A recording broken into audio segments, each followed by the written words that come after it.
తర్వాత అంశం మూడవ భావం. మూడవ భావం గురించి తెలుసుకుందాం. ధైర్యం సోదర యుద్ధ కర్ణచరణాద్వక్షేత్ర చిత్తభ్రమాః. ధైర్యము సోదరులు, యుద్ధము చెవులు కర్ణం, చరణ పాదములు, వక్షేత్ర ప్రదేశము మార్గము, చిత్తభ్రమాః అంటే చిత్త చాంచల్యము. ఇవి మూడవ భావం నుంచి మనం తెలుసుకోవాల్సిన అంశాలు. తర్వాత సామర్థ్యం సురసద్మతాపకరణం స్వప్నం భటో విక్రమః.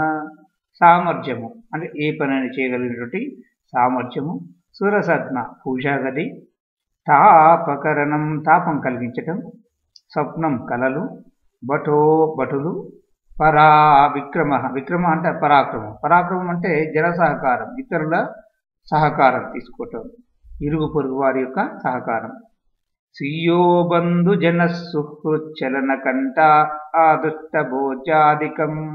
స్వీయో బంధు అంటే దగ్గరి బంధువులు, జన సుహృచ్చలన హృదయానికి దగ్గరగా ఉండేవారు. అంటే హృదయానికి దగ్గరగా అంటే స్నేహితులు. కంట అంటే మెడ, దుష్టబోధ్యాధికం చెడు పదార్థాలను బోధించడం గురించి, శక్తిర్దాయ విభాగభూషణ గుణ విద్యా వినోదౌ బలం. శక్తి శారీరక సామర్థ్యం, ఆదాయ విభజన అంటే ఆస్తి పంపకాలు, భూషణాలు ఆభరణాలు, గుణము, విద్య వినోదము, శారీరక బలము. ఇవి విద్యా వినోదౌ బలం శారీరక బలం ఇత్యాదివి మనం మూడో భావం నుంచి తెలుసుకుంటాం. అలాగే లాభో దేహ సమృద్ధి సత్కుల భవాభృత్యచ్చ పిత్ర్యాస్థలం. లాభము దేహ సమృద్ధి దేహపుష్టి, సత్కుల భవ అంటే మంచి కులంలో పుట్టడం, భృత్యచ్చ అంటే సేవకులు సేవక పరివారం కలిగి ఉండటం, పిత్ర్యాస్థలం పితృని యొక్క తండ్రి యొక్క పుట్టినటువంటి స్థలం గురించి చెప్తుంది. తండ్రి యొక్క స్థలం ఆస్తుల గురించి చెప్తుంది.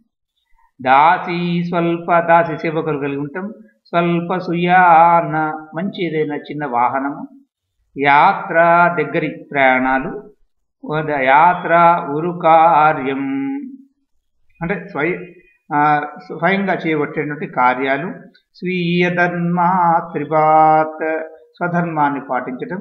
ఇవి మూడో భావం నుంచి తెలుసుకోవచ్చు. ఇలా మనం ప్రతి భావం నుంచి ఆ భావకారకత్వాలను ఎప్పటికప్పుడు గుర్తుంచుకొని ప్రశ్నించినప్పుడు ఆ భావకారక సపోజ్ ఈ వ్యక్తి ధైర్యం గలవాడా అన్నప్పుడు మూడో భావాన్ని చూడాలి. మూడో భావాధిపతి బలంగా ఉంటే ధైర్యం గలవాడు, మూడో భావాధిపతి బలహీనంగా ఉంటే అధైర్యవంతుడు అవుతాడు. ఆస్తి పంపకాల గురించి ప్రశ్నించినప్పుడు మూడో భావం బలహీనంగా ఉన్నప్పుడు ఆస్తి పంపకాల్లో ఇబ్బందులు ఏర్పడతాయి. మూడో భావం బలంగా ఉన్నప్పుడు ఆస్తి పంపకాల్లో ఎలాంటి ఇబ్బందులు చేకూరవు. సో ఈ విధంగా ప్రశ్నించినప్పుడు వెంటనే ఆ భావ సంబంధిత కారకత్వాలు మనం గుర్తుంచుకుంటే త్వరగా వారికి మనల్ని అడిగినటువంటి పృచ్ఛకులకి మనం సరైనటువంటి ఫలితాన్ని చెప్పడానికి అవకాశం ఉంటుంది.